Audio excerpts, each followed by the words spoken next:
Handa na ba ang inyong mga puso para sa isang kwentong susubok sa inyong pananaw tungkol sa paghihiganti at pagpapatawad? Isang magandang araw po sa inyong lahat, mga minamahal naming tagapakinig. At muli, samahan niyo po ako sa isang paglalakbay na puno ng luha, galit at pag-ibig. Sabi nila, ang katarungan ay para sa mga may kapangyarihan. Pero, paano kung ang tanging sandata mo na lang ay ang pag-ibig para sa isang nawala at ang tapang na harapin ang kadiliman? Halina't pakinggan natin ang kwento ni Sinag at ang kanyang paghahanap ng liwanag sa gitna ng isang napakadilim na gabi. Bumubuhos ang malakas na ulan sa labas ng kapilya, tila nakikidalamhati sa libing ni Amihan de la Torre. Ang bawat patak na tumatama sa bubong ay parang martilyong pumupukpok sa puso ni Sinag, ang kakambal niyang naiwan. Mula sa kanyang kinauupuan sa unang hilera, tanaw niya ang pamilya imperial. Naroon si Dante, ang asawa ni Amihan. Nakayuko at nanginginig ang mga balikat. Isang perpektong imahe ng isang nagluluksa. Sa tabi nito ay ang ina, si Doña Amaria Imperial, tuwid ang likod, balot sa itim na bestida at belo. Isang reyna, kahit sa gitna ng pighati. Tahimik ang kanilang pag-iyak, ngunit para kay Sinag, ang kanilang mga luha ay lason. Mga sinungaling, bulong ng isip ni Sinag, mga mamamatay tao. 2 araw pa lang ang nakalipas, mula nang matagpuan si Amihan sa loob ng kwarto nito sa Hacienda Imperial. Ang opisyal na ulat, pagpapakamatay. Ngunit kilala ni Sinag ang kanyang kakambal. Si Amihan ay parang isang amihan, mahina, malumanay, ngunit hindi kailanman susuko sa dilim. Mahal niya ang buhay, mahal niya ang sining, may mga pangarap siya. Hindi magpapakamatay ang kapatid niya. Habang nagpapatuloy ang seremonya, naramdaman ni Sinag ang pag-vibrate ng telepono sa loob ng kanyang bulsa. Dahan-dahan niya itong kinuha sa ilalim ng kanyang itim na balabal. Tinitiyak na walang makakapansin. Isang mensahe mula sa isang hindi rehistradong numero. Nanginginig ang mga daliri niyang binuksan iyon. 2 pangungusap lang ang nakasulat, ngunit sapat na iyon para patigilin ang paghinga niya at pagtibukin ng malakas ang kanyang puso. Hindi siya nagpakamatay, tinulak siya. Paulit-ulit na binasa ni Sinag ang mga salita. Isang malamig na kuryente ang gumapang sa kanyang buong katawan, pinapalitan ng lungkot ng isang nag-aapoy na galit. Ito na. Ito ang kumpirmasyong hinihintay ng kanyang kaluluwa. Ang bulong na matagal nang sumisigaw sa kanyang isipan. Nang matapos ang libing at isa-isa, nang lumalabas ang mga tao, nanatili si Sinag sa kanyang upuan, nakatitig sa puting kabaong ng kanyang kapatid. Ang sakit ay naroon pa rin. Humihiwa sa kanyang dibdib. Ngunit ngayon, mayroon na itong kasamang layunin. Pag-uwi sa maliit na apartment na tinutuluyan nilang dalawa dati, ang bawat sulok ay nagpapaalala sa kanya kay Amihan. Ang mga painting na hindi natapos, ang mga libro ng tula, ang amoy ng lavender na paborito nito. Huminto siya sa harap ng salamin. Ang nakatingin pabalik sa kanya ay hindi lang ang sarili niyang mukha, kundi ang mukha rin ni Amihan. Magkamukhang magkamukha sila, isang pagkakataong tila itinakda ng tadhana para sa sandaling ito. Kinuha niya ang isang malaking gunting mula sa drawer. Walang pag-aalinlangan, sinimulan niyang gupitin ang kanyang mahabang buhok, hinahayaan ang bawat hibla na mahulog sa sahig. Ginaya niya ang eksaktong haba at ayos ng buhok ni Amihan. Pagkatapos, binuksan niya ang aparador ng kapatid at isinuot ang isang simpleng puting bestida na madalas nitong suotin. Muli siyang tumingin sa salamin. Ang galit sa kanyang mga mata ay napalitan ng isang malamig at matigas na determinasyon. Hinaplos niya ang kanyang pisngi, ang pisngi na mukhang pisngi ni Amihan. Ako si Amihan. Bulong niya sa kanyang refleksyon, ang kanyang boses ay halos hindi marinig, ngunit puno ng bigat. At babalik ako para kunin ang hustisya. Kinabukasan, Isang itim at eleganteng kotse ang huminto sa tapat ng kanyang apartment. Bumaba ang isang driver na nakauniforme. Dumating na ang sundo mula sa Hacienda Imperial para kunin si Amihan, ang biyudang nakaligtas daw sa tangkang pagpapakamatay, ngunit nagkaroon ng amnesia dahil sa trauma. Iyon ang kasinungalingang pinakalat ng mga Imperial para pagtakpan ang kanilang krimen. At iyon din ang kasinungalingang gagamitin niya para wasakin sila mula sa loob.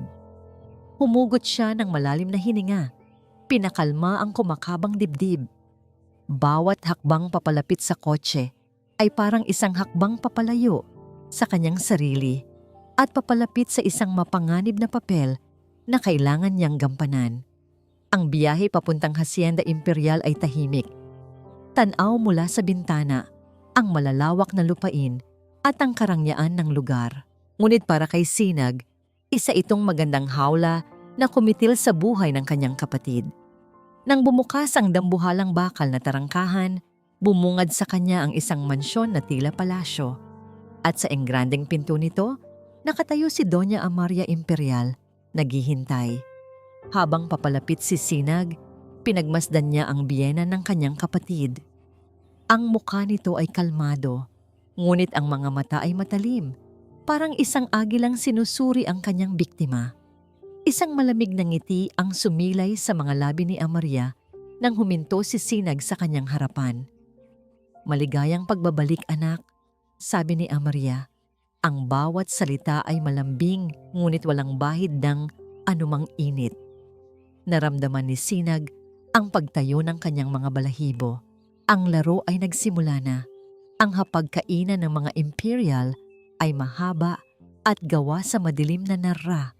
Kumikinang sa ilalim ng isang dambuhalang chandelier. Ang bawat plato, kubyertos at baso ay tila sumisigaw ng karangyaan. Ngunit para kay Sinag, ang buong silid ay malamig at walang buhay. Parang isang magandang musoleo. Nakaupo siya sa kanan ni Dante sa tapat mismo ni Doña Amaria. Ang katahimikan ay binabasag lamang ng mahinang tunog ng kanilang mga kubyertos. Bawat subo ni Sinag ay tila walang lasa. Ramdam na ramdam niya ang mga matang nakatutok sa kanya, lalo na ang mga mata ni Amaria. "Kumusta ang pakiramdam mo, Amihan?" Basag ni Amaria sa katahimikan. Ang boses ay kalmado, ngunit may pahiwatig ng pagsisiyasat. Napatingin si Sinag. Pinanatili ang isang blanko at bahagyang litong ekspresyon. "Mabuti-buti na po, Mama," sagot niya. Ginagaya ang malumanay na tono ni Amihan. "Naaalala mo na ba ang nangyari noong nakaraang linggo? Ang pag-uusap natin sa hardin?" Naramdaman ni Sinag ang pagbilis ng tibok ng kanyang puso. Isang pagsubok. "Pasensya na po, Mama. Malabo po talaga. Parang panaginip lang ang lahat." Isang tipid na ngiti ang gumuhit sa labi ni Amaria. "Huwag mong pilitin ang sarili mo. Ang mahalaga ay ligtas ka at nakabalik sa amin." Sa tabi niya, inilagay ni Dante ang isang piraso ng manok sa kanyang plato. "Kumain ka pa, mahal ko," sabi nito. Ang boses ay malambing. Ngunit nang hawakan nito ang kanyang kamay, naramdaman ni Sinag ang isang bahagyang panginginig. Hindi dahil sa pagsisisi, kundi sa isang bagay na mas mapanganib. Isang pag-aari. "Huwag kang magpahalata, Sinag," sabi niya sa sarili. "Ikaw si Amihan. Mahina. Takot." Nang matapos ang hapunan, inakay siya ni Dante paakyat sa kanilang kwarto.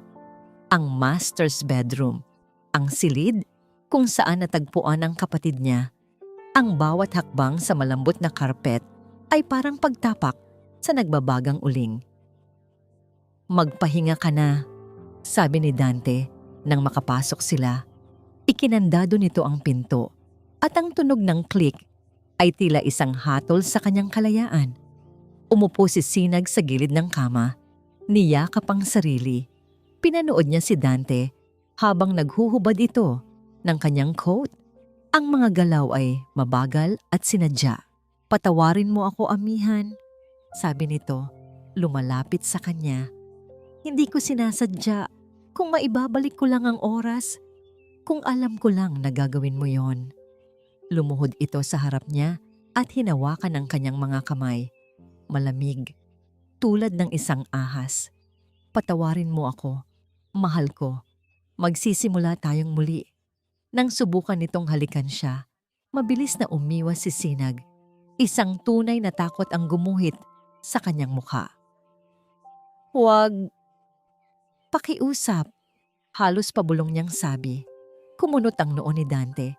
Isang anino ng inis ang dumaan sa mga mata nito bago napalitan muli ng pag-aalala. Bakit? Bakit? Natatakot ka ba sa akin? Ito na ang pagkakataon niya. Ipinikit ni Sinag ang kanyang mga mata at sapo ang kanyang ulo. Ang ulo ko. Masakit na naman. Daing niya, hinahayaan ang panginginig sa kanyang boses. Yung mga alaala, parang may gustong lumabas pero ayaw. Agad na umatras si Dante. Sige, magpahinga ka na. Hindi kita pipilitin. Dito lang ako sa sofa matutulog. Gusto sanang tumutol ni Sinag, ngunit alam niyang mas magiging kahina-hinala iyon. Tumango na lang siya at humiga sa kama. Tinalikuran ito. Hindi niya ipinikit ang kanyang mga mata hanggang sa marinig niya ang malalim na paghinga ni Dante. Isang senyales na tulog na ito. Dahan-dahan siyang bumangon. Sa dilim, sinimulan niyang kapain ang ilalim ng kama. Umaasang may itinago roon si Amihan at hindi siya nabigo. Naramdaman ng kanyang mga daliri ang isang malamig at parihabang bagay na nakasiksik sa pagitan ng kutsyon at ng bed frame. Isang luma, maliit na telepono. Pumunta siya sa banyo. Dahan-dahang isinara ang pinto nang walang tunog. Sinubukan niyang buksan ang telepono. Ngunit kailangan nito ng password. Sinubukan niya ang kaarawan ni Amihan. Ang pangalan niya, ang pangalan ni Dante. Lahat mali. Kailangan niya ng tulong. At iisang tao lang ang nasa isip niya. Binuksan niya ang sarili niyang telepono na maingat niyang naitago. Nag-aalangan man, hinanap niya ang numero ni Bato Magsaysay, isang matalik na kaibigan nila ni Amihan nung kolehiyo, isang investigative journalist. Nag-dial siya, itinapat ang telepono sa kanyang tainga. Bawat ring ay parang isang dagundong. Hello? Sagot ng isang pamilyar na boses mula sa kabilang linya. Bato? Pabulong na sabi ni Sinag. Nanginginig ang boses. Pinigilan niya ang luhang gustong kumawala. Sa wakas, isang boses mula sa labas ng kulungang ito. Sino to? Si Sinag to. Sagot niya. Kailangan ko ng tulong mo. Isang sandaling katahimikan. Sinag, anong nangyayari? Akala ko ba? Mahabang kwento. Putol niya. Nasa Hacienda Imperial ako ngayon. Bato, pinatay nila si Amihan. Alam ko. Narinig niya ang pagbuntong hininga ni Bato. Sinag, delikado yan. Umalis ka na dyan. Hindi. Hindi ako aalis hanggat hindi ko nalalaman ang totoo. May nahanap akong telepono niya, pero nakalock. Baka may alam ka. Habang nagsasalita siya, isang tunog mula sa labas ang nagpatigil sa kanya. Mga yabag, papalapit sa pinto ng banyo. Nanlaki ang mga mata ni Sinag. Pinatay niya ang gripo na tahimik ang buong paligid. At pagkatapos, dahan-dahan, narinig niya ang pagpihit ng seradura ng pinto. Napatigil si Bato Magsaysay sa pagtipa sa kanyang laptop. Ang boses sa kabilang linya, kahit pabulong at nanginginig, ay hindi niya maaaring ipagkamali. Sinag. Ang pangalan pa lang ay nagbalik ng isang alon ng mga alaala. 3 silang magkakaibigan, nakaupo sa damuhan ng unibersidad, pinag-uusapan ang mga pangarap. Si Amihan, tahimik na nagdodrawing sa kanyang sketchbook. Si Sinag, palaging may opinyon sa lahat ng bagay. At siya, abala, sa pagkuha ng litrato nilang dalawa. Sinag, anong nangyayari? Tanong niya ulit. Ngunit ang narinig na lang niya ay isang mabilis na pagputol sa linya. Napamura siya ng mahina. Sinubukan niyang tawagan muli ang numero Ngunit diretso na ito sa voicemail. Napasabunot siya sa kanyang buhok. Hacienda Imperial. Sa lahat ng lugar. Bakit doon pa? Tumayo si Bato at lumapit sa bintana ng kanyang maliit na apartment. Sa ibaba, ang mga ilaw ng Mariluna ay kumikislap. Isang magandang tanawin na nagkukubli ng maraming kabulukan. At ang pinakamalaking kabulukan sa lahat ay may apelyidong Imperial. Biglang bumalik sa kanya ang isang alaala mula 5 taon na ang nakalipas. Isa pa lang siyang batang reporter noon, puno ng pangarap at idealismo. Nagsisimula pa lang siyang mag-imbestiga sa mga anomalya sa isang malaking government project nang paulit-ulit na lumabas ang pangalan ng Imperial Corporation. Puno ng tapang, sinubukan niyang maghukay ng mas malalim. Isang gabi, habang pauwi siya, 2 lalaking nakaitim ang humarang sa kanya sa isang madilim na eskinita. Hindi siya sinaktan. Sa halip, ipinakita lang sa kanya ang isang folder. Sa loob, mga litrato ng kanyang mga magulang at nakababatang kapatid. Lahat kuha sa iba't ibang oras at lugar. Detalyado, mapanubaybay. Matalino kang bata, Bato? Sabi ng isa sa mga lalaki. Ang boses ay malamig at walang emosyon. Alam mo na siguro kung ano ang dapat gawin. Kinabukasan, isinuko niya ang lahat ng kanyang natuklasan at humingi ng ibang assignment. Ang takot na naramdaman niya noong gabing iyon, isang takot na hindi para sa sarili niya, kundi para sa kanyang pamilya, ay nanatili sa kanya. Iyon ang pinakamalaking kabiguan ng kanyang karera, isang multo na patuloy na bumabagabag sa kanya. Ngayon, dahil sa tawag ni Sinag, ang multong iyon ay nagbalik. At sa pagkakataong ito, may kasama itong mukha, ang mukha ni Amihan. Ang balita ng pagkamatay nito ay gumulat sa kanya. Pagpapakamatay? Hindi ka panipaniwala. Ngunit sino siya para magsalita? Isa siyang duwag. Hindi ngayon. Bulong niya sa sarili. Ang mga kamao ay nakakuyom. Hindi na ulit. Di bumalik siya sa kanyang mesa at binuksan ang isang lumang external hard drive.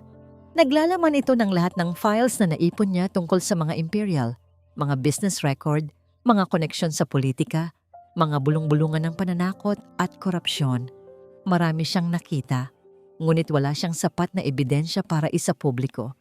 Tiniyak ni Amaria Imperial na malinis ang lahat sa papel. Habang hinahalongkat ang mga lumang file, isang ideya ang pumasok sa kanyang isip. Ang password. Baka may alam ka. Naalala niya ang isang hapon sa apartment ng kambal.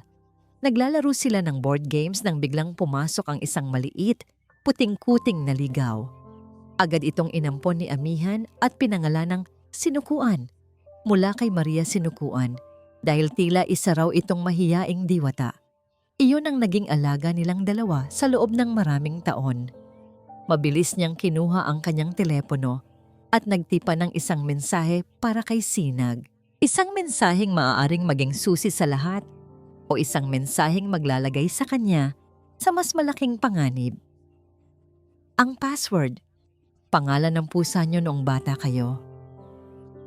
Ipinadala niya ito, umaasang mababasa ito ni Sinag. Pagkatapos, hinanap niya ang numero ng isang dati niyang source, isang accountant na dating nagtrabaho sa Imperial Corp. Bago ito misteryosong nag-resign, matagal na silang hindi nag-uusap, ngunit kailangan niyang subukan. Nag-ring ito ng ilang beses bago sinagot. Hello? Mang Celso? Si Bato magsaysay to. Isang sandaling katahimikan. B. Bato? Halatang kinakabahan ang boses nito. Bakit ka tumawag? Sinabi ko na sa'yo. Ayoko nang makialam dyan. Mang Celso, pakiusap. Tungkol ito sa pagkamatay ni Amihan de la Torre, ang asawa ni Dante Imperial. Narinig ko. Nakakalungkot. Pero wala akong alam dyan. Hindi yan ang kailangan ko. Giit ni Bato. Kailangan ko ng impormasyon tungkol sa isang lumang proyekto, ang Mariluna Port Project. May kinalaman ba to sa kanila? Halos mabitawan ni Mang Celso ang telepono. Huwag mong babanggitin yan. Pabulong na sigaw nito. Delikado yan, Bato. Kalimutan mo na yan. Hindi ko yan makakalimutan, Mang Celso. May namatay na. At may isa pang nasa panganib. Magkita tayo. Sa Kapihan Pag-asa. Bukas, 10 minuto lang. Bago pa man makatanggi si Mang Celso, ibinaba na ni Bato ang tawag. Umupo siyang muli.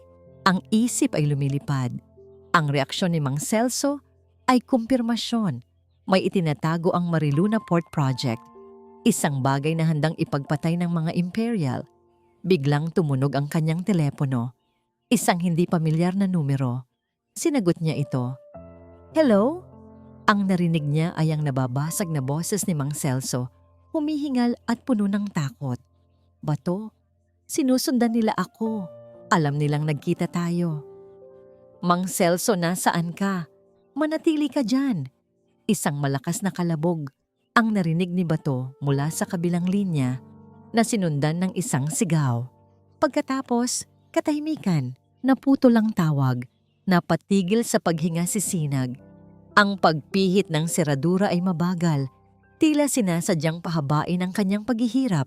Dahan-dahan niyang itinago ang sariling telepono sa likod ng inidoro, sa ilalim ng mga nakarolyong tuwalya at mahigpit na hinawakan ang lumang telepono ni Amihan.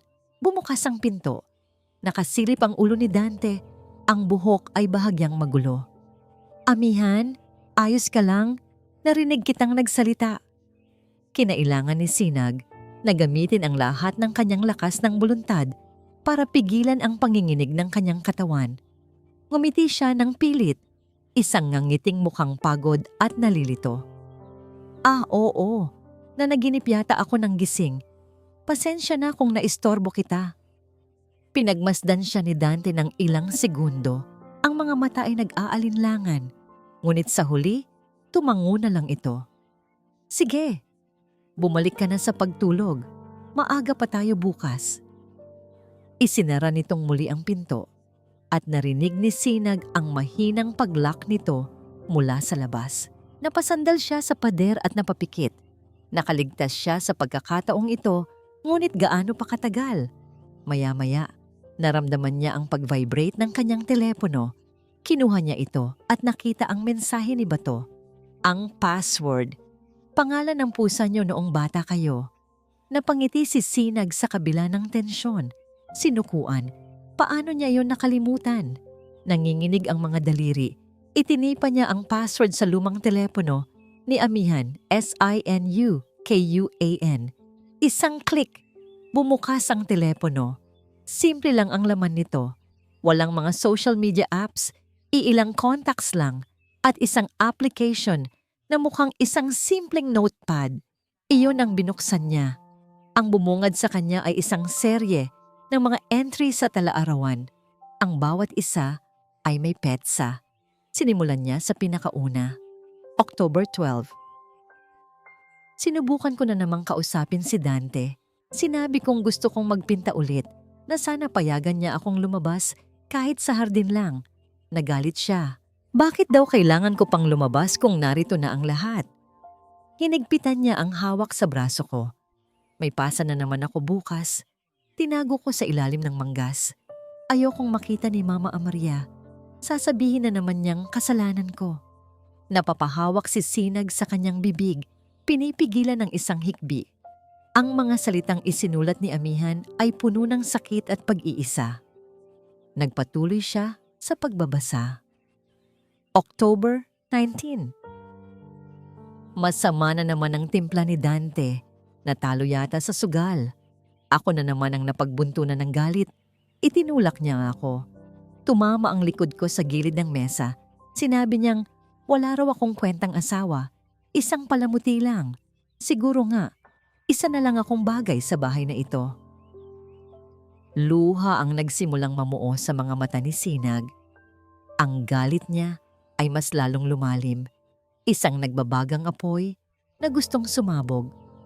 Patuloy niyang binabasa ang mga entry. Bawat isa ay mas masakit kaysa sa nauna. Mga kwento ng pisikal at emosyonal na pang-aabuso, ng pagkakakulong sa isang gintong hawla. Ngunit habang papalapit siya sa mga pinakabagong entry, Nagbago ang tono ni Amihan. Mula sa pagiging biktima, napalitan ito ng takot na may kasamang pagdududa.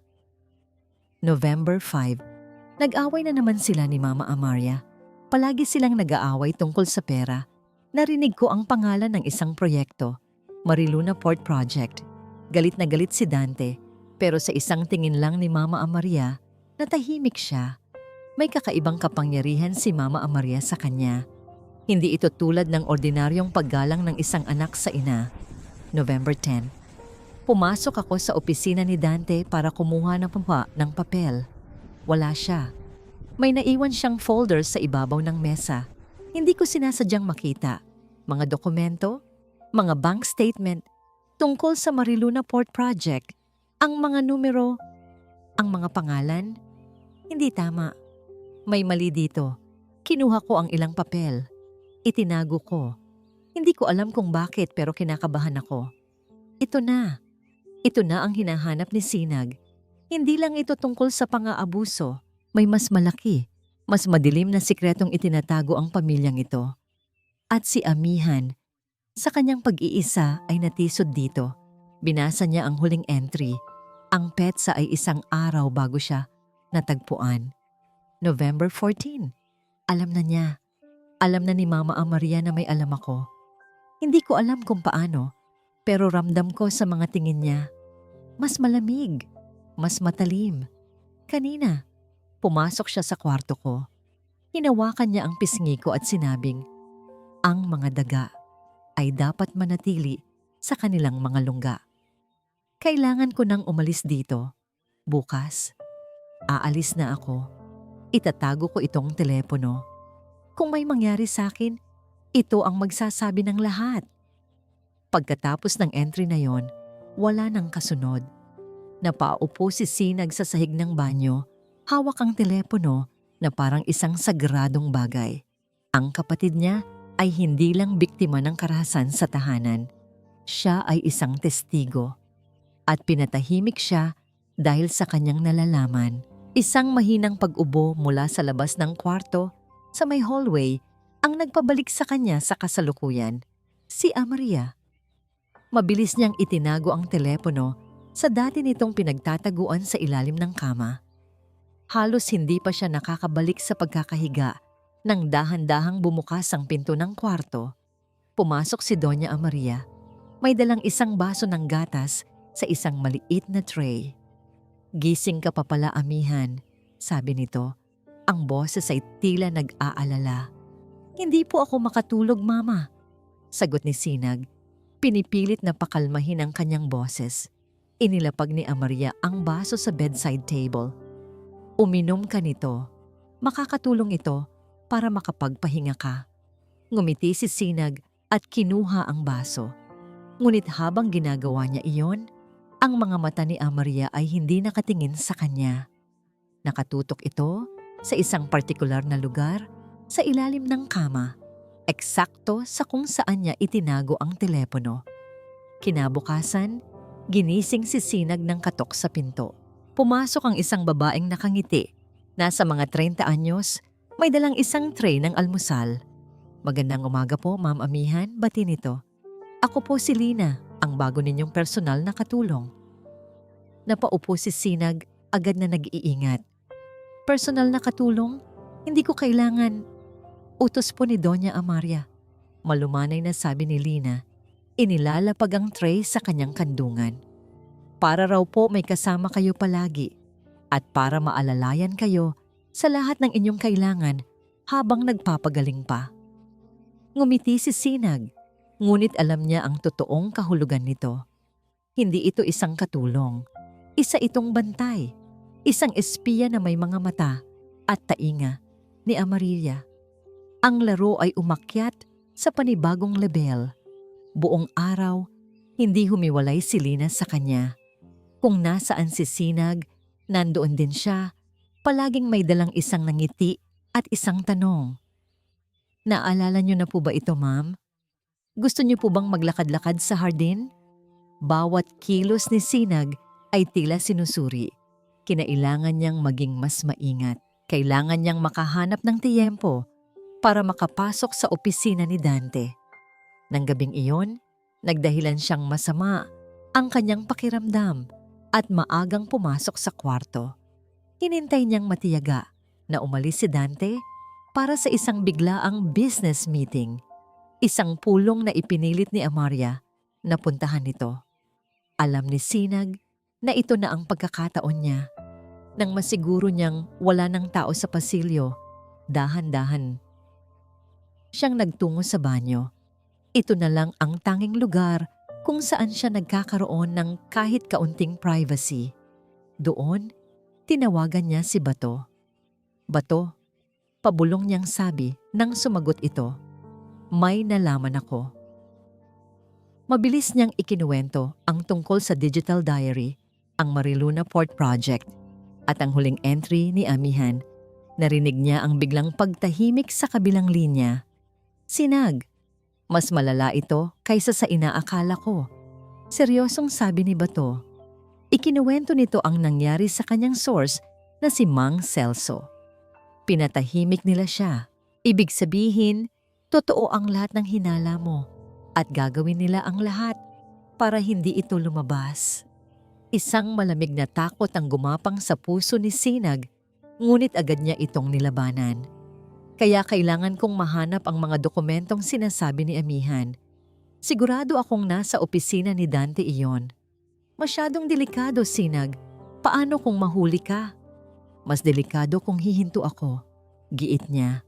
Ramdam niya ang pag-aalala sa boses ni Bato at sa gitna ng lahat ng kasinungalingan at panganib na bumabalot sa kanya, ang pag-aalalang iyon, ang tanging bagay na totoo. Iyon ang nagbigay sa kanya ng lakas. Sige, buntong hininga ni Bato. Pero mangako ka sa akin, doblehin mo ang pag-iingat mo. Huminto ito sandali bago nagpatuloy. Ang boses ay mas bumaba at mas personal. Mag-iingat ka, Sinag, para sa akin. Napatigil si Sinag. Ang simpleng mga salitang iyon ay tila isang mainit na yakap sa kanyang nanlalamig na kaluluwa. Isang kislap ng kilig sa gitna ng kadiliman. Panggako! Sagot niya bago ibaba ang tawag.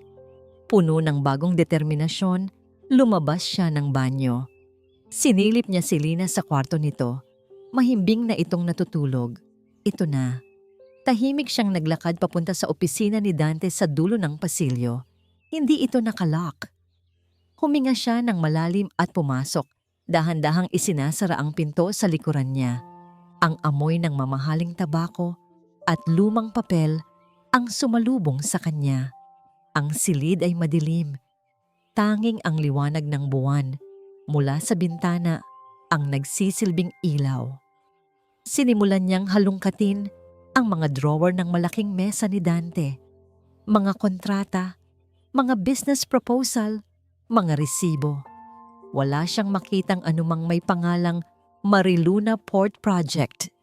Tila sinadyang linisin. Nang malapit na siyang sumuko, napansin niya ang isang bagay. Ang isa sa mga drawers sa pinakailalim ay bahagyang iba ang pagkakagawa. Sinubukan niyang buksan ito. Nakalock. Mas matibay kaysa sa ordinaryong kandado. Dito nakatago. Sigurado siya. Kumuha siya ng isang letter opener mula sa mesa at sinubukang ipasok sa siwang. Ngunit habang abala siya sa pagpipilit na buksan ito, isang tunog mula sa labas ang nagpatigil sa kanyang mundo. Ang papalapit na ugong ng isang pamilyar na sasakyan, ang pagkaluskos ng mga gulong sa graba ng driveway. Si Dante. Umuwi siya ng mas maaga kaysa sa inaasahan. Nanigas si Sinag sa kanyang kinatatayuan. Nakulong siya. Nakulong siya sa loob mismo ng opisina ng leon. Halos hindi humihinga si Bato habang nakatitig sa kanyang telepono. Isang oras na ang nakalipas mula nang huli niyang makausap si Sinag. Isang oras ng nakakabinging katahimikan. Paulit-ulit na tumatakbo sa isip niya ang huling narinig niya. Ang ugong ng sasakyan. Alam niyang si Dante iyon. Hindi siya mapakali. Naglakad siya pabalik-balik sa kanyang apartment. Ang bawat segundo ay parang isang paghila sa isang napakanipis na lubid na maaring maputol anumang oras. Si Sinag ay nasa loob ng lungga ng mga demonyo at wala siyang magawa kundi maghintay. Habang naghihintay, ginawa niya ang tanging alam niyang gawin, magtrabaho.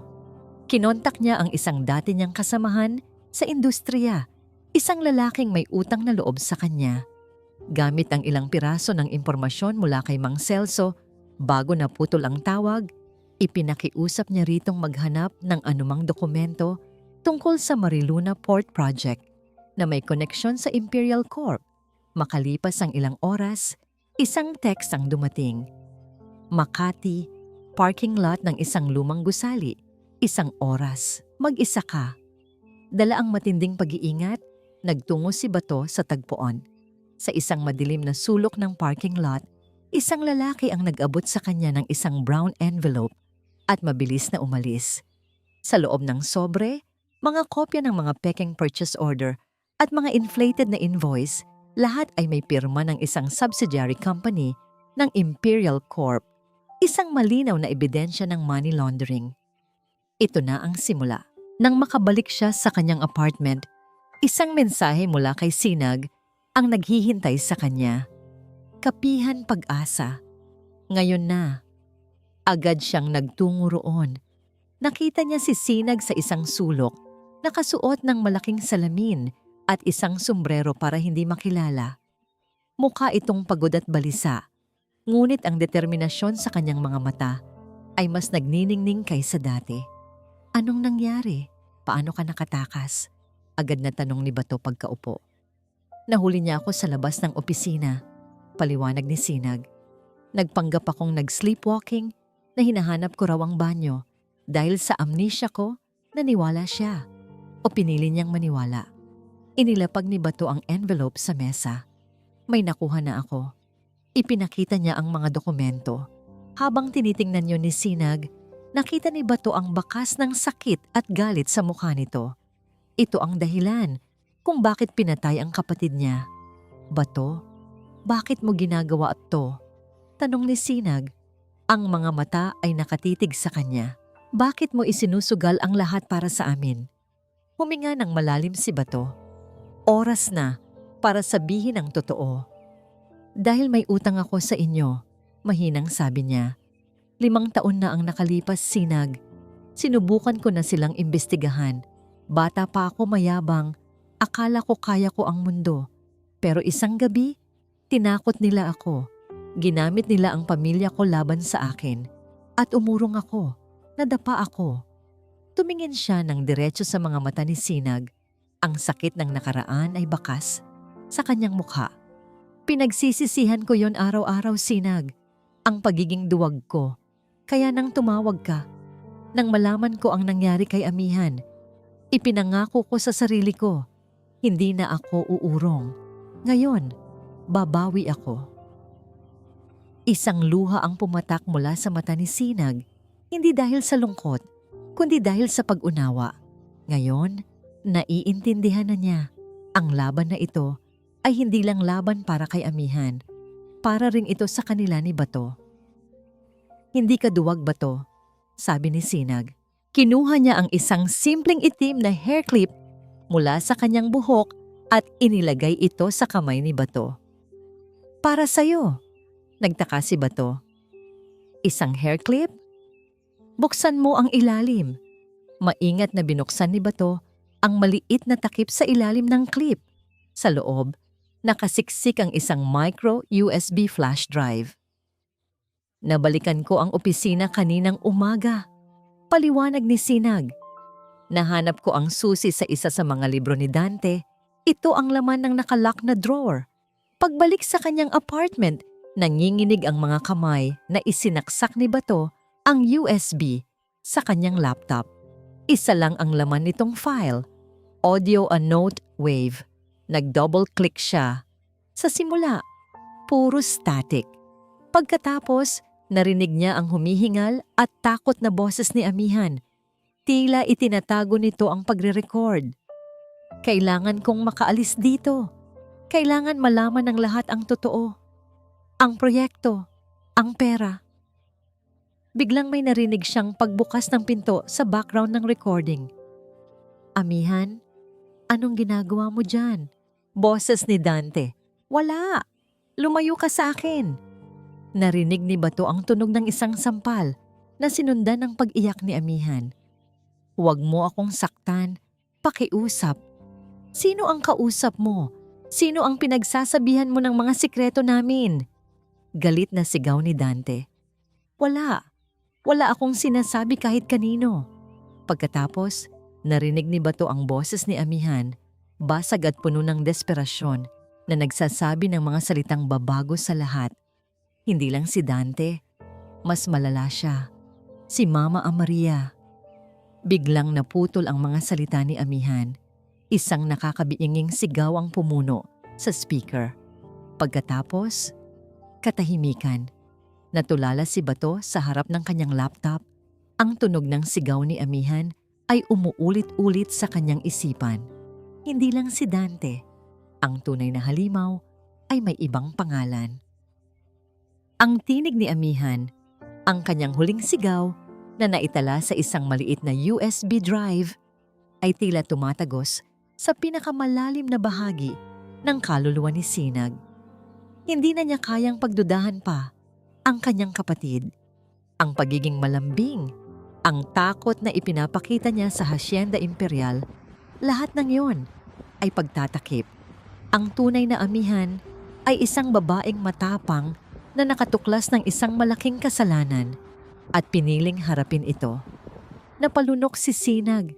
Pinipigilan ang pagkawasak ng kanyang pag-arte. Ang pagtutok ni Amaria sa ilalim ng kama kanina ay hindi simpleng paghihinala. Ito ay isang sigurado at malamig na kaalaman na mayroon siyang itinatago.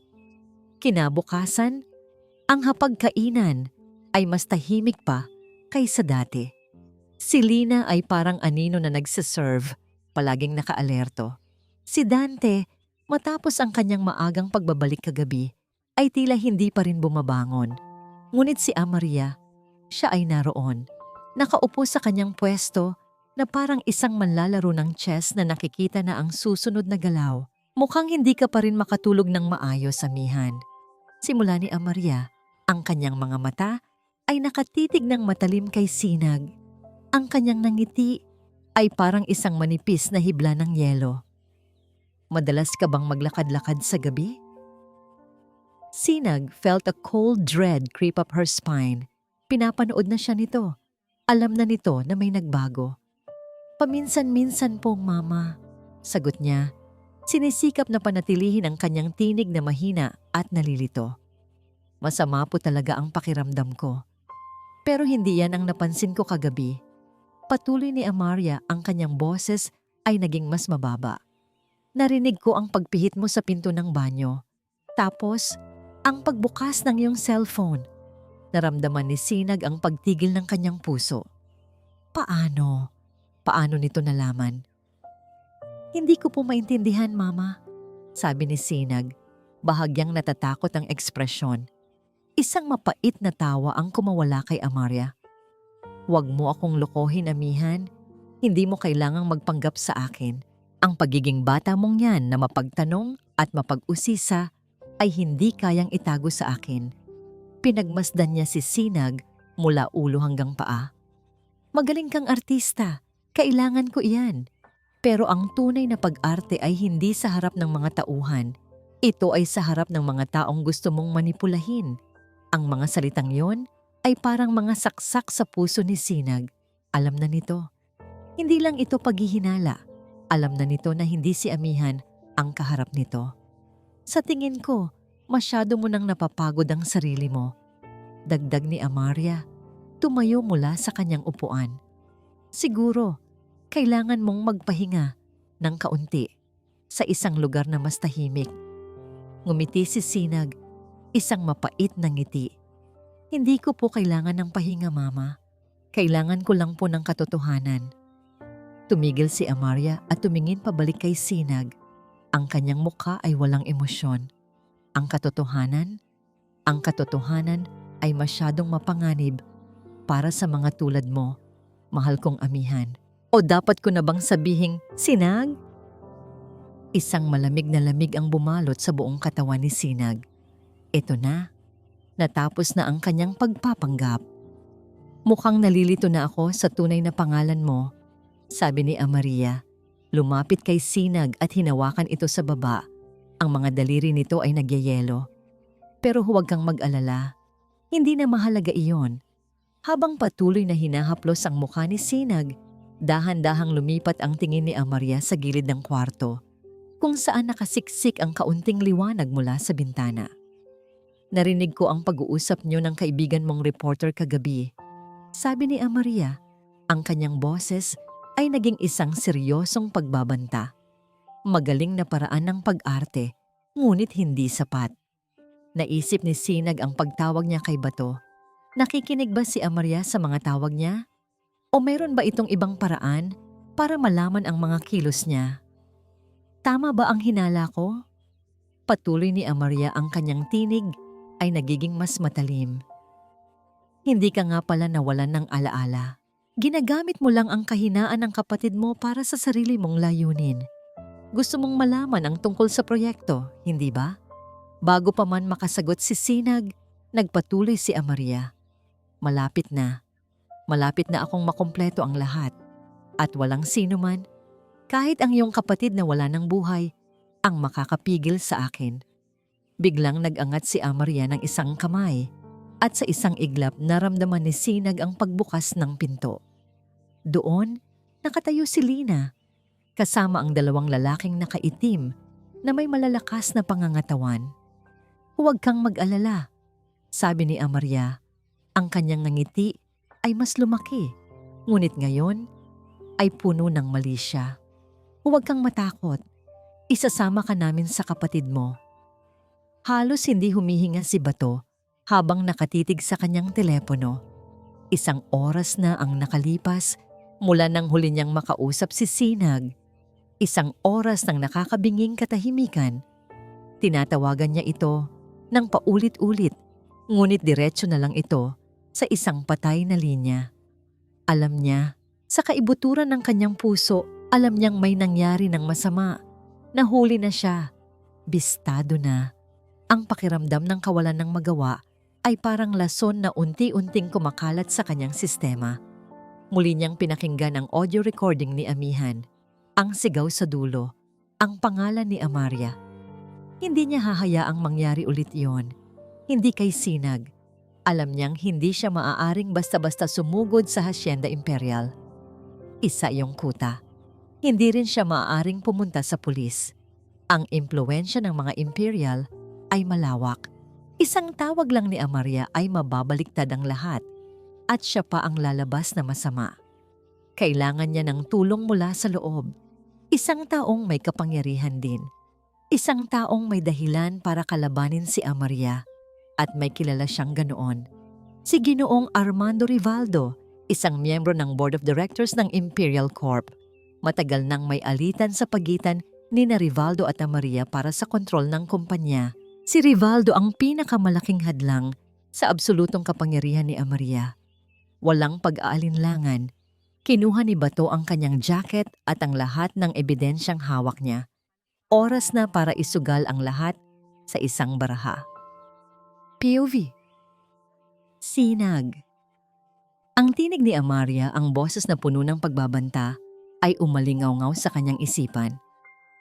Hindi ka namin papayagang sirain ang pangalan ng aming pamilya. Nang makita niya ang mga bodyguard na papalapit, mabilis siyang kumilos.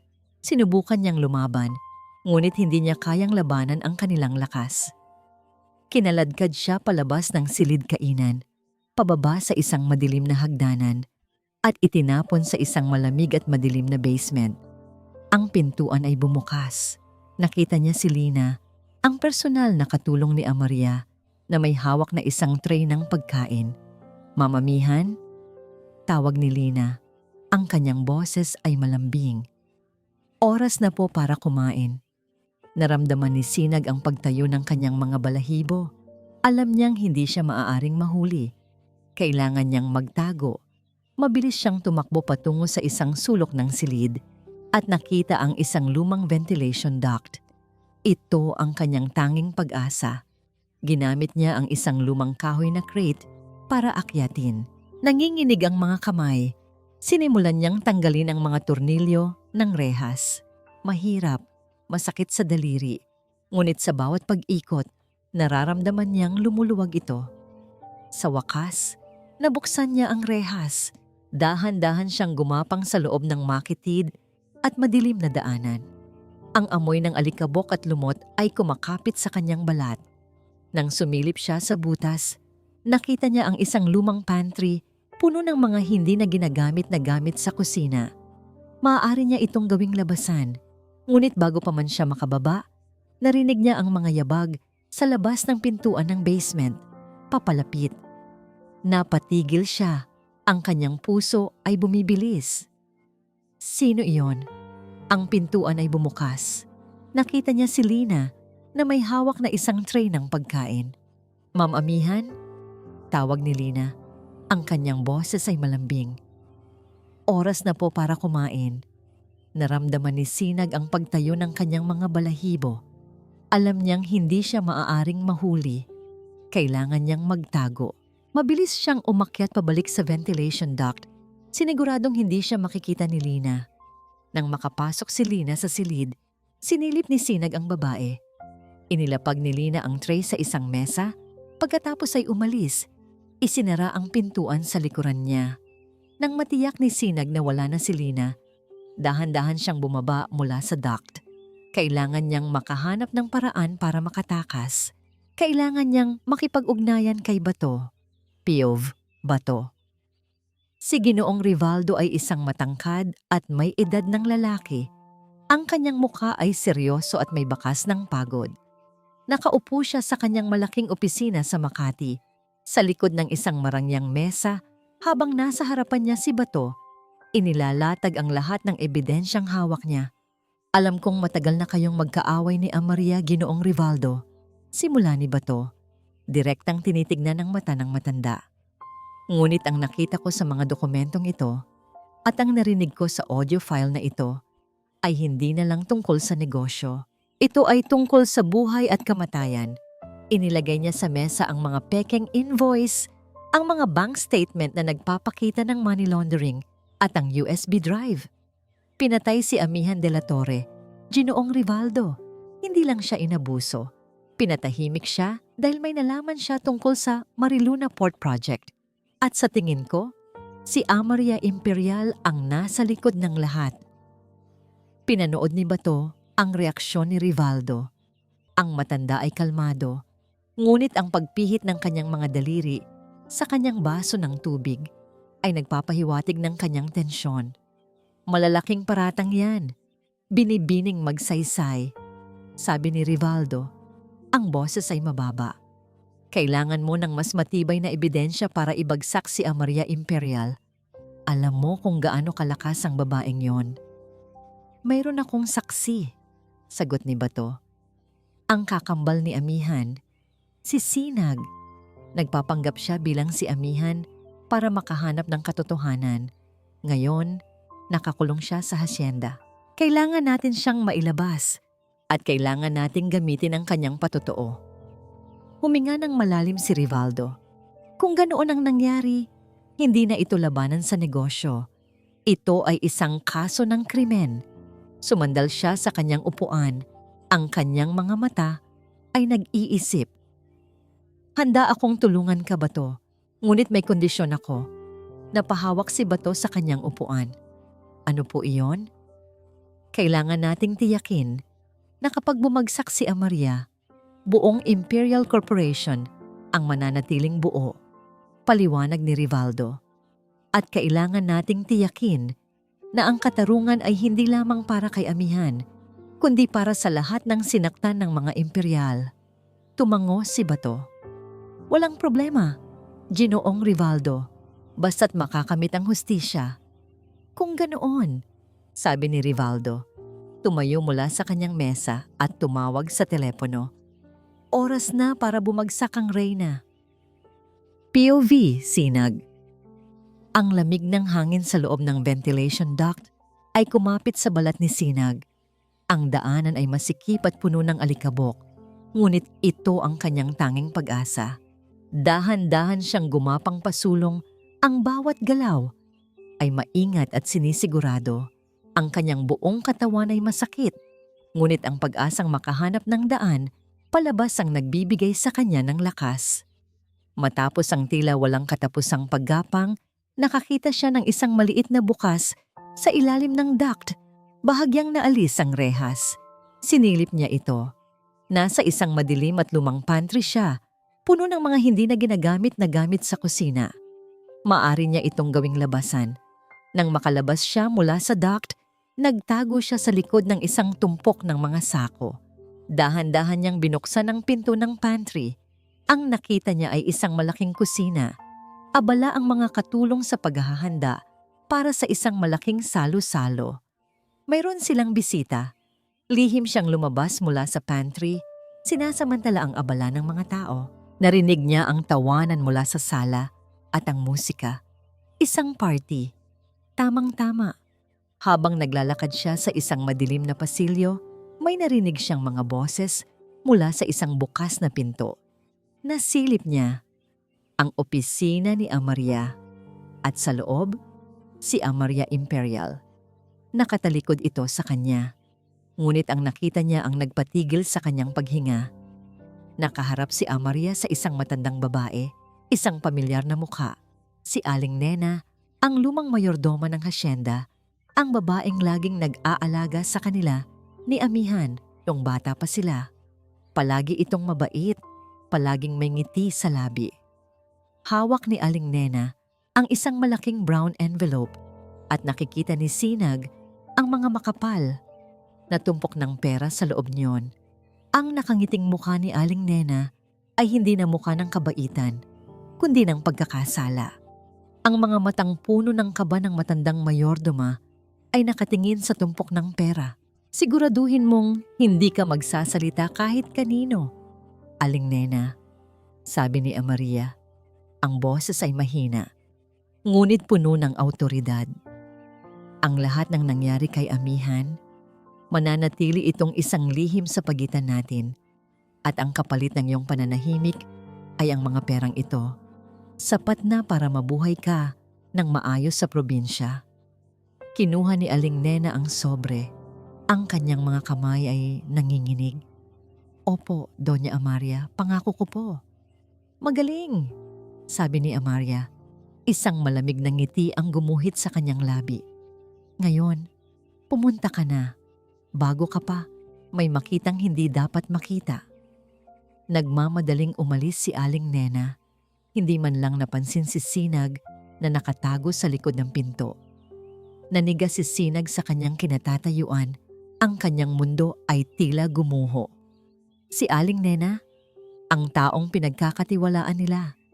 Siya ang kasabwat ni Amaria. Siya ang taong gumawa ng huling pinakamalaking kasamaan. Ito ang dahilan kung bakit pinatay si Amihan. Hindi lang si Dante, hindi lang ang pera, si Amaria. At si Aling Nena, ang tapat na mayordoma na palaging nasa paligid ni Amihan, lalo na sa mga huling sandali nito. Ang lahat ay unti-unting nagiging malinaw, isang nakakatakot na katotohanan. Ang galit na naramdaman ni Sinag ay mas matindi pa kaysa dati. Hindi na ito simpleng paghihiganti. Ito ay tungkol sa paglalabas ng isang nakatagong katotohanan na mas masama kaysa sa kanyang inakala. Ngunit paano niya ito ilalabas? Nakakulong siya sa isang bahay na puno ng mga kaaway at ang tanging kakampi niya sa labas ay si Bato, na malamang ay nag-aalala na rin. Habang nag-iisip siya, narinig niya ang tunog ng mga sirena mula sa malayo. Papalapit. Hindi lang isa, kundi marami. Mabilis. Napakunot ang noo ni Sinag. Ano yon? Biglang bumukas ang main entrance ng hasyenda. May mga nakita siyang uniformed men, pulis, at sa gitna nila, si Bato.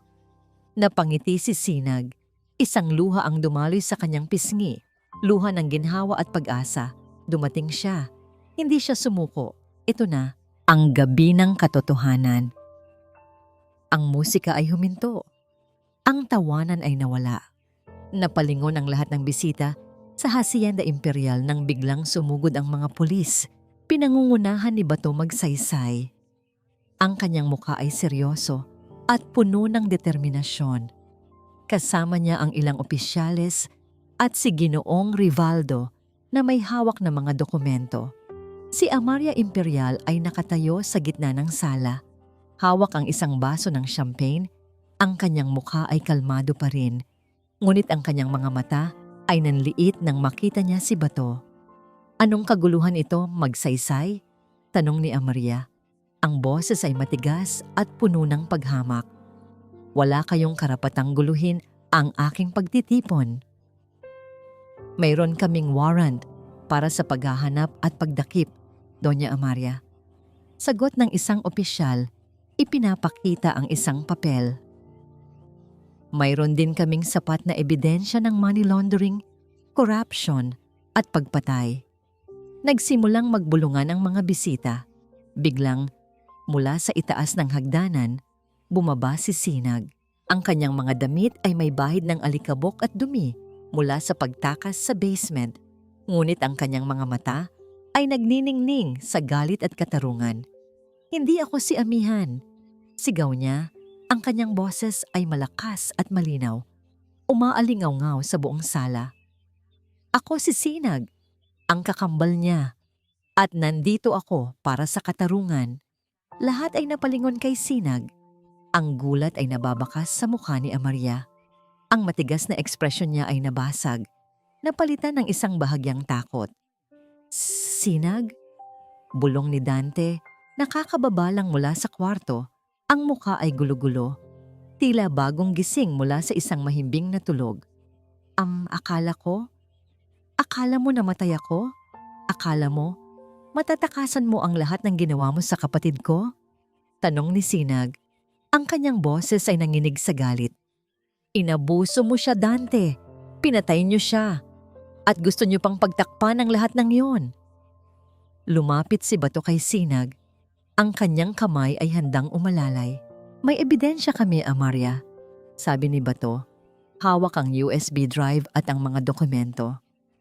Ang audio recording ng huling sandali ni Amihan at ang mga dokumento ng iyong money laundering sa Mariluna Port Project.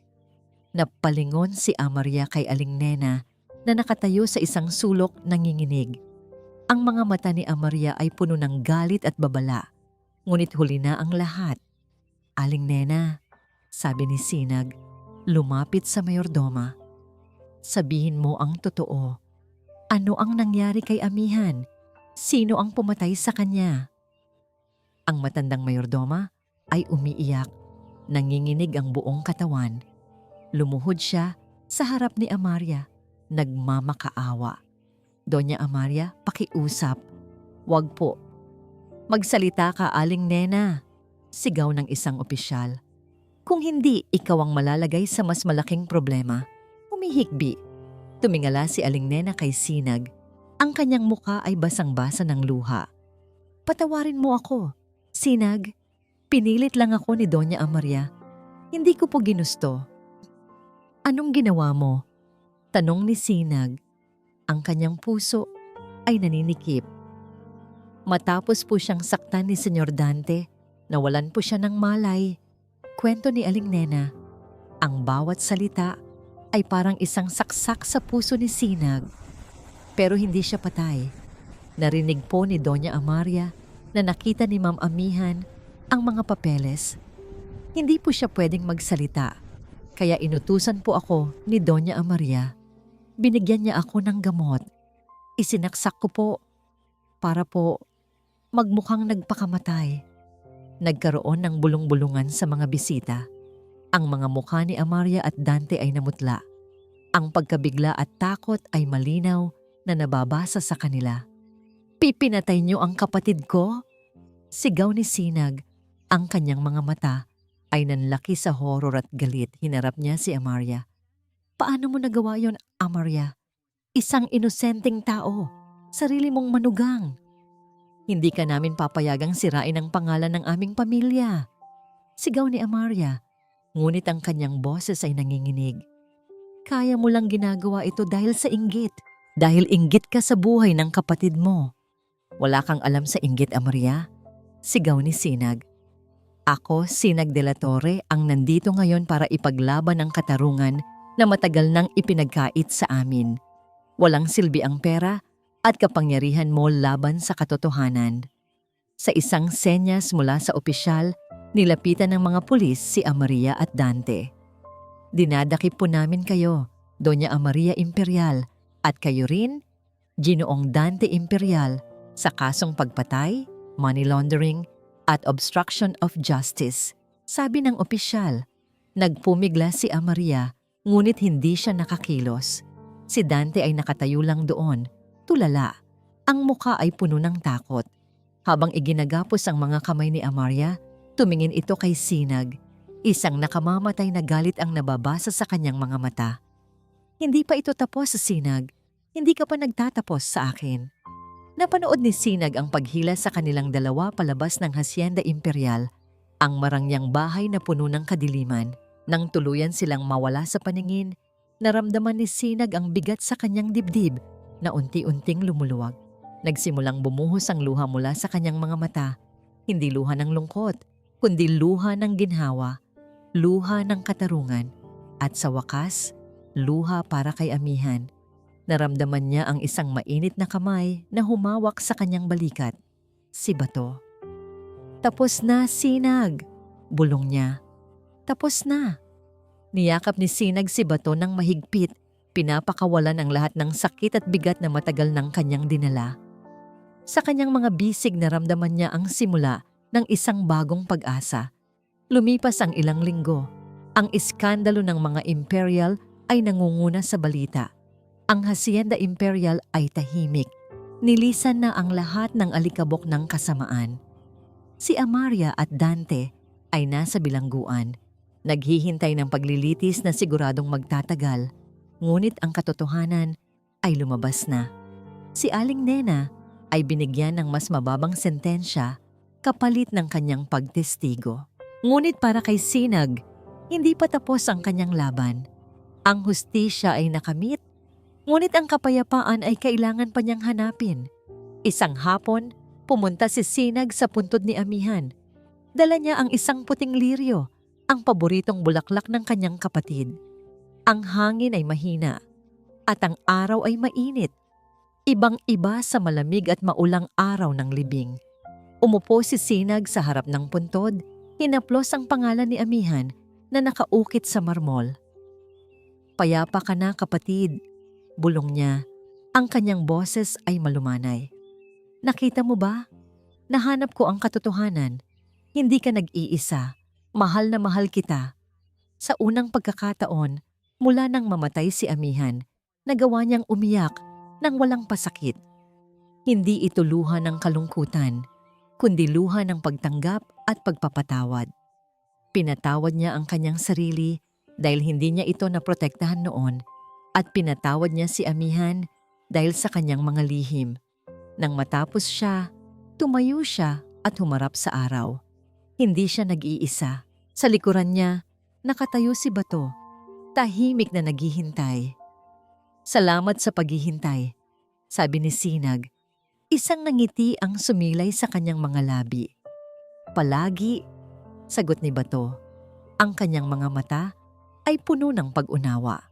Pumunta sila sa Kapihan Pag-asa, ang lugar kung saan nagsimula ang kanilang paghahanap ng katotohanan at ang pagkabuo ng kanilang samahan. Umupo sila sa kanilang paboritong pwesto, sa may bintana, kung saan tanaw ang bustling street ng Mariluna. Ngayon, anong plano mo? Tanong ni Bato, habang humihigop ng kanyang kape. Napatingin si Sinag sa labas. Hindi ko pa alam, pero sa unang pagkakataon, sa mahabang panahon, hindi ako natatakot. Parang malaya ako. Dahil malaya ka na, sabi ni Bato. Hinawakan ang kamay niya sa ibabaw ng mesa. Ang kanyang mga daliri ay mainit at matatag, isang seguridad na hindi niya alam na kailangan niya. Malaya ka na sa galit, malaya ka na sa takot. Tumayo sila at naglakad patungo sa dalampasigan. Ang araw ay unti-unting lumulubog, nagpipinta ng kulay kahel at lila sa kalangitan. Naalala ko ang araw na nakilala ko kayong dalawa, sabi ni Bato habang naglalakad sila sa buhangin. Magkasama kayong palagi, parang iisang tao, pero iba kayo. Ikaw, sinag. Ikaw ang apoy. Si amihan ang tubig. Nagbabalanse kayo. At ikaw ang bato. Pilyang sabi ni Sinag. Ngumiti si Bato. Oo, ang bato na handang saluhin ang apoy at tubig. Napatigil sila sa harap ng karagatan. Ang mga alon ay mahinang humahampas sa dalampasigan, tila nagdadala ng kapayapaan. Dahil sa kanya, nakita ko ang aking sarili. Sabi ni Sinag, tumingin sa malawak na dagat. Dahil sa kanya, natutunan kong lumaban. Pero dahil din sa kanya, natutunan kong bumitaw sa galit. Tumingin siya kay Bato. Ang mga mata nito ay puno ng paghanga at pagmamahal. Ito ang Bato na alam niya noon, ngunit mas malalim, mas matalino, mas buo. Bato, simula niya, ang kanyang boses ay malambing. Salamat. Para saan? Para sa lahat, sagot niya. Para sa pagtulong mo sa akin. Para sa paglaban mo sa tabi ko. Para sa pagbibigay mo sa akin ng dahilan para tingnan ang kinabukasan. Hinawakan ni Bato ang kanyang kamay. Mahigpit. Walang salita. Ngunit ang kahulugan ng hawak nito ay mas malalim pa sa anumang salita.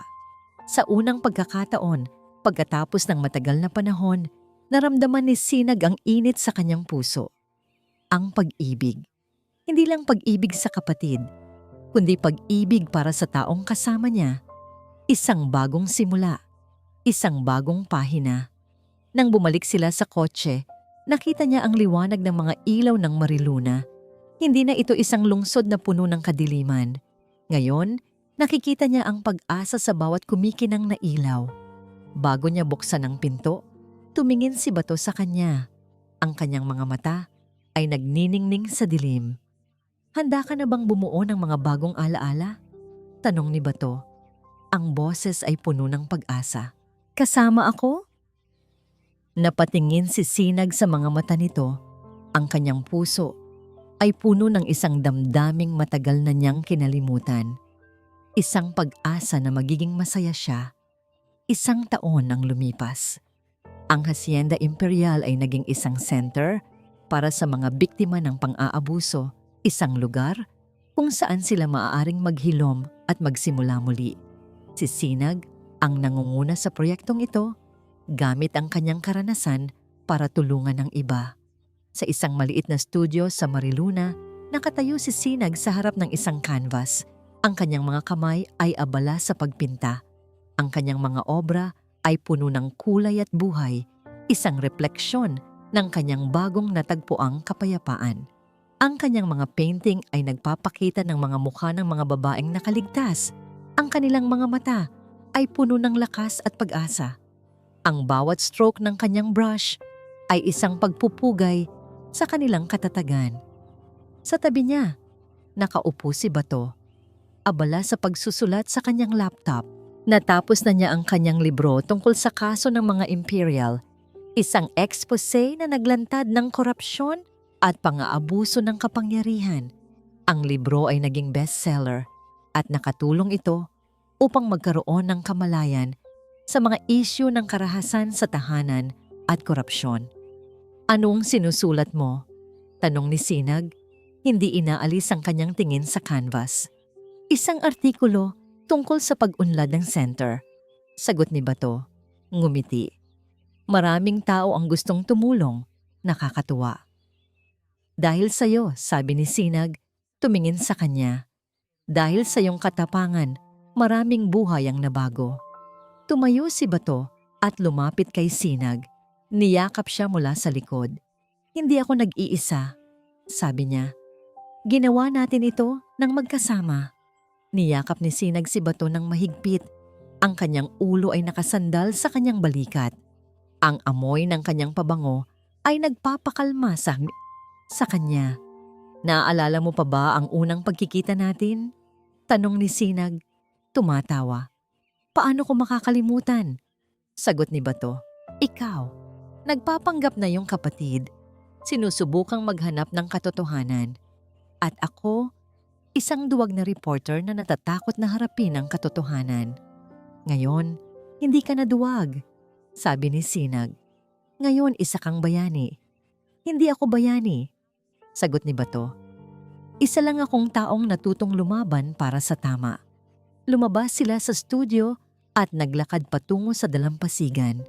Ang araw ay papalubog na, nagpipinta ng kulay kahel at lila sa kalangitan. Umupo sila sa isang swing na nakatali sa isang puno ng niyog. Nagkatinginan. Ano ang iniisip mo? Tanong ni Bato. Iniisip ko kung gaano ako kaswerte na nakilala kita, sagot ni Sinag. Iniisip ko kung paano ko nabuhay nang wala ka. Hinawakan ni Bato ang kanyang kamay. Ang kanyang mga mata ay puno ng pagmamahal. Hindi ka na kailangang mabuhay nang wala ako, sabi niya. Palagi akong nandito para sa'yo. Niyakap ni Sinag si Bato. Ang kanyang puso ay puno ng kagalakan. Sa wakas, natagpuan niya ang kapayapaan, natagpuan niya ang pag-ibig, natagpuan niya ang kanyang bagong simula. Mahal kita, Bato. Bulong niya. Mahal din kita, Sinag, sagot ni Bato. Sa ilalim ng lumulubog na araw, naghalikan sila. Isang halik na puno ng pag-asa, pagmamahal at pangako. Sounds of gentle music fades in. Sa pagtatapos ng kwentong ito, nais naming ipaalala sa inyo na ang katarungan ay hindi lamang tungkol sa pagpaparusa sa mga masasamang tao. Ito ay tungkol din sa paghilom ng mga sugat, paghahanap ng kapayapaan, at pagtuklas ng lakas sa loob ng ating mga puso. Maraming salamat po sa inyong walang sawang pagsubaybay. Kung nagustuhan ninyo ang kwentong ito, huwag po kayong mag-atubiling i-like, i-share ito sa inyong mga kaibigan at pamilya. At syempre, pindutin na rin po ang subscribe button para lagi kayong updated sa mga susunod pa nating kwento. I-click nyo na rin po ang notification bell para kayo ang laging unang makarinig sa aming mga bagong upload. Hanggang sa muli, paalam.